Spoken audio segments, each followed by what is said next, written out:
Hello സുഹൃത്തുക്കളെ, ഇന്ന് നമ്മൾ കാണാൻ പോകുന്നത് ഒരു ഭക്തിസാന്ദ്രമായിട്ടുള്ള സിനിമയാണ്. എങ്ങോട്ടേക്കാണ് ഈ ലോകത്തിന്റെ പോക്ക്? അതാണ് കാര്യം ഞാനും പറഞ്ഞു വരുന്നത്. നമ്മുടെ സംസ്കാര പ്രകാരം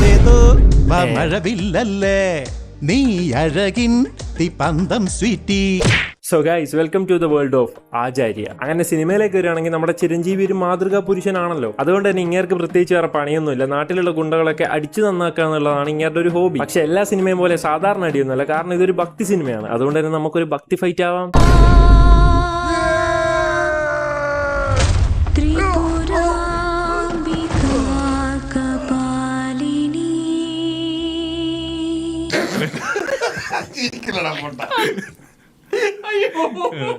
അങ്ങനെ എന്തായാലും ഇങ്ങേരുടെ ഇൻട്രോ കഴിഞ്ഞ ശേഷം അടുത്തത് വില്ലന്റെ ഇൻട്രോ ആണ്.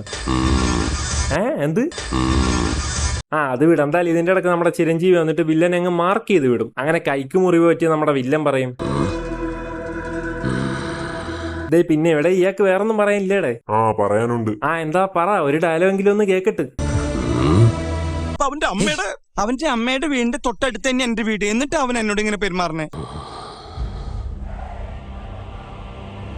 അവിടെ ആൾക്കൂട്ടത്തിനിടയ്ക്ക് എവിടെയും തട്ടിയതോ മുട്ടിയതായിരിക്കും ബാവ. അതെ, ശരിയാ. എക്സാകൃതിയിൽ തട്ടിയതോ മുട്ടിയതോ അല്ലായിരിക്കും. അവിടെ ആൾക്കൂട്ടത്തിനിടയ്ക്ക് എവിടെയും തട്ടിയതോ മുട്ടിയതായിരിക്കും ബാവ. എന്നെ വേട്ടയാടാൻ തുനിഞ്ഞിറങ്ങിയവന്റെ ആ തുടിക്കുന്ന കണ്ണുകൾ ഞാൻ കണ്ടതാ.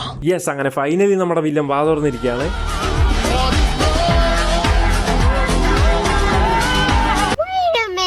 തുടിക്കുന്ന കണ്ണുകൾ ഞാൻ കണ്ടതാ. തുടിക്കുന്ന കണ്ണുകളാ? ഇയാൾക്ക് പ്രേമമാണ് ചിരഞ്ജീവിയായിട്ട്.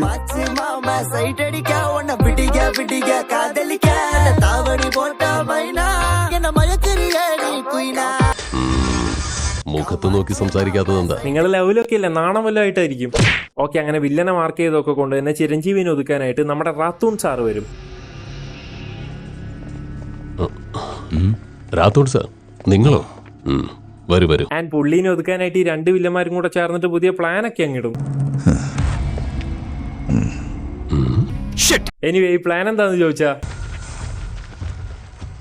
സാർ ഈ ഫൈറ്റ് സീനിൽ നമ്മൾ ചിരഞ്ജീവിനെ എങ്ങനെ പോർട്രേ ചെയ്യാനാണ് പ്ലാൻ? അത് നമുക്ക് ക്യാമറ വർക്കൊക്കെ കുറച്ച് ക്രിയേറ്റീവ് ആയിട്ട് പിടിക്കാം. ഓക്കെ, എന്നാ അങ്ങനെ ചെയ്യാം.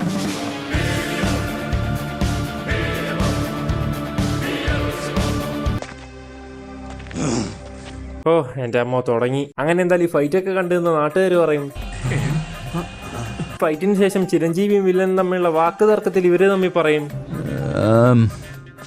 പക്ഷെ ഇത്രയും സീനുകൾ ഞാൻ കണ്ടിട്ടുണ്ടെങ്കിലും ഈ സിനിമയിൽ ഒരു ബോംബ്ലാസ്റ്റിക് സീൻ എന്ന് പറയുന്നത് ഇനി വരുന്നതാണ്.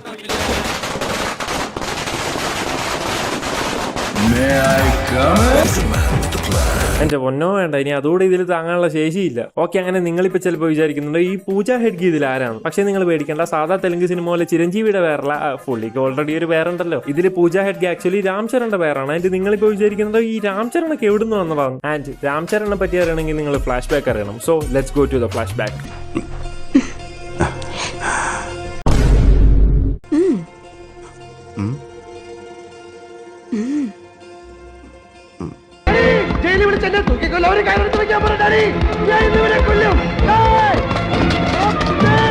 പിന്നെ ഈ ഫ്ലാഷ് ബാക്കിനെ പറ്റി പറയാനുള്ള ഇതിൽ ഫുള്ള് പാട്ടുകളാണ്. ഫസ്റ്റ് തന്നെ രാംചരന്റെ ഇൻട്രോ കഴിഞ്ഞിട്ട് ഒരു പാട്ട്. The important thing isn't can you read music, it's can you hear it.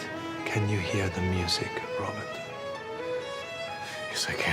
മരണായുധങ്ങൾ തൻ പണിശാല വിരചിച്ചതിൽ സഹവാസം, എളിയോർക്ക് വഴികാട്ടി മുന്നേറ്റമരുളുന്നൊരീ വനവാസം. എന്റെ അമ്മോ, കുറച്ച് റീവൈൻഡ് അടിച്ചു നോക്കാം. ചില പാട്ടുകളൊക്കെ അങ്ങനെയാണല്ലോ, കുറച്ച് പോർഷനൊക്കെ കഴിഞ്ഞാൽ ചിലപ്പോൾ അടിപൊളിയൊക്കെ ആവും. എരിയും വിറക് വരവായി ഒരു പുതുയുഗ പുലരിത്തേര്. ആൻഡ് ഇനി അടുത്ത സോങ് ആണ് ചിമ്പ റിംബ റിംബ.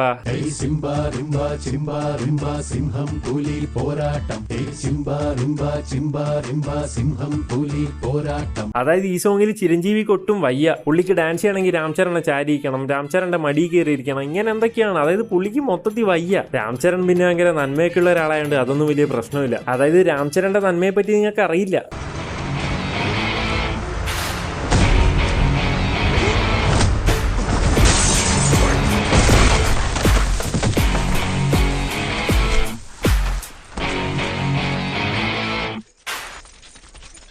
ഇതിനു വേണ്ടിയല്ല, സ്വന്തം തെറ്റ് മനസ്സിലാക്കാതെ ഞങ്ങളുടെ ധർമ്മസ്ഥലി വിട്ടുപോകുന്നുള്ള ഭയം കൊണ്ടാണ്.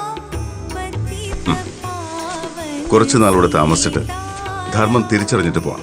ഈ എറിഞ്ഞേറ് കുറച്ച് അങ്ങോട്ടും ഇങ്ങോട്ടായിരുന്നെങ്കിൽ അവൻ ധർമ്മം പഠിക്കുന്നതിന് തന്നെ ചത്തുപോയനല്ലോ. പക്ഷെ ചില സമയത്തെ പുള്ളിയുടെ ധർമ്മമൊക്കെ ഉള്ളൂ. പുള്ളിയുടെ ടീമിനെ ഇറങ്ങും തൊട്ടാ പുള്ളി ഈ ധർമ്മമൊക്കെ അങ്ങ് മറക്കും. അതായത് ഇവരൊരു നക്സലൈറ്റ് ടീമാണ്. അതുകൊണ്ട് തന്നെ സോൾജേഴ്സ് ഒക്കെ കൂടെ ഒരു ദിവസം വന്നിട്ട് ഇവരെ വളഞ്ഞിട്ട് അങ്ങ് അറ്റാക്ക് ചെയ്യും. ഇതേപോലെ എല്ലാ സൈഡിൽ നിന്നും ആൾക്കാർ വരുന്ന സിറ്റുവേഷൻ ആണെങ്കിൽ വിക്രത്തിൽ നമുക്ക് M2 ബ്രൗണിംഗ് ഉണ്ട്, KGF-ലും കൈദിയിലും നമുക്ക് M134 ഉണ്ട്. But in Acharya we have Ram Charan.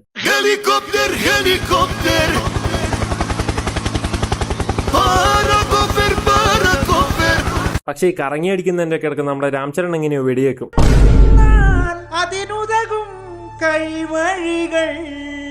അപ്പൊ ശരി എന്നാ ഇനി നമുക്ക് പാസ്റ്റ് അങ്ങ് വിടാം. എന്നിട്ട് എന്റെ പ്രസന്റിലേക്ക് വരാം. ഇപ്പൊ എന്താ സംഭവിക്കുന്നതെന്ന് വെച്ചാൽ രാംചരനെ കൊന്നപോലെ രാംചരന്റെ ടീംസിനെ മൊത്തം കൊല്ലാനായിട്ട് വില്ലന്മാര് വൻ സ്ട്രാറ്റജി ഉണ്ടായിക്കൊണ്ടിരിക്കുകയാണ്. ഓരോരുത്തരുടെയും കൊല വേഗത്തിൽ നടക്കണമെങ്കിൽ എന്താ കെമിക്കൽ ബോംസ് ആണ്, അല്ലെങ്കിൽ ഈ മെഷീൻ ഗൺസ്, അതും അല്ലെങ്കിൽ മറ്റേ RPGs ഒക്കെയാണ്. കഴുത്തറക്കണം.